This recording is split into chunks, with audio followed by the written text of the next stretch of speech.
झारखंड में अक़लियती कमीशन, वक्फ बोर्ड, उर्दू अकादमी जैसे अक़लियती फलाही इदारों के क़याम के लिए मुसलसल आवाज़ें उठाई जा रही हैं। इस ताल्लुक से इदारे शरिया का वफ़द मुख्तलिफ वज़रा से मुलाकात कर इन्हें अर्ज़दाश्त पेश कर रहा है। इसी सिलसिले के तहत इदारे के 5 रुकनी वफ़द ने कांग्रेस के रियासती इंचार्ज RPN सिंह से मुलाकात की और इन्हें अर्ज़दाश्त पेश करते हुए अक़लियती फलाही इदारों के जल्द क़याम का मुतालबा किया।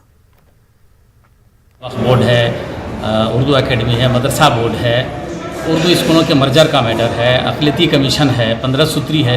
ये सारी चीज़ों की तश्कील बहुत जल्द हो जानी चाहिए। इदारे शरिया की लगातार कोशिशों से झारखंड स्टेट हज कमेटी की तकमील हो गई, उसके लिए सरकार को बधाई। लेकिन ये जो सारी चीज़ें तरजीह बुनियाद पर सरकार को करनी चाहिए, यही डिमांड हमने झारखंड प्रदेश कांग्रेस कमेटी के इंचार्ज RPN सिंह से कहा है कि आप सरकार का एक हिस्सा हैं, आपको तरजीह बुनियाद पर प्राथमिकता के तौर पर आपको ये सारा काम करना चाहिए, ये सारी चीज़ों का गठन होना चाहिए।